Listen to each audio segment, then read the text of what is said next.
माता दी, मेरे चैनल पर आप लोग का स्वागत है।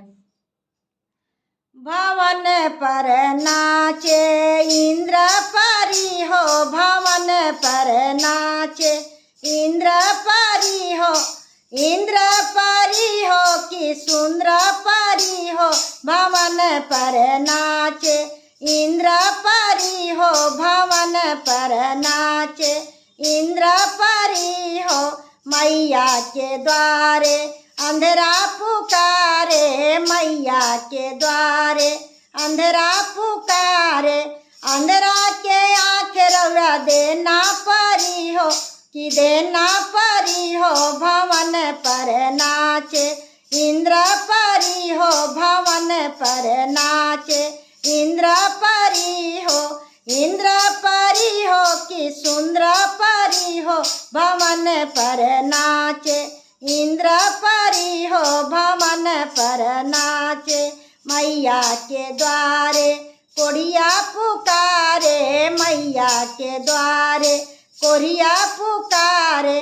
कोढ़िया के काया रौरा देना परी हो, भवन पर नाचे इंद्र परी हो, भवन पर नाचे इंद्र परी हो। इंद्र परी हो कि सुंदर परी हो, भवन पर नाचे इंद्र परी हो, भवन पर नाचे।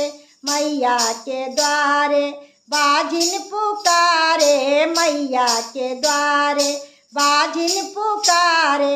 बाजिन के पुत्र रौरा देना परी हो, भवन पर नाचे इंद्र परी हो, भवन पर नाचे इंद्र परी हो।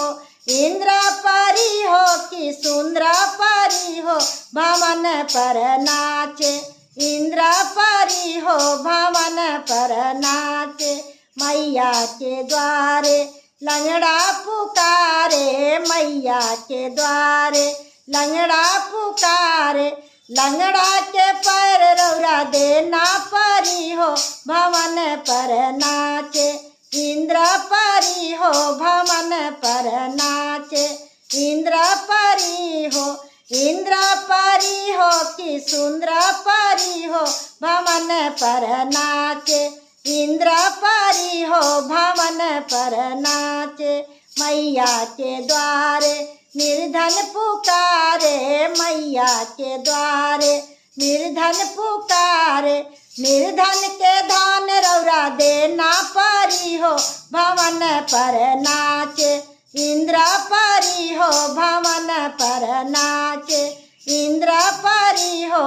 इंद्र परी हो कि सुंदर परी हो, भवन पर नाचे इंद्र परी हो, भवन पर नाचे इंद्र परी हो, भवन पर नाचे इंद्र परी हो, भवन पर नाचे।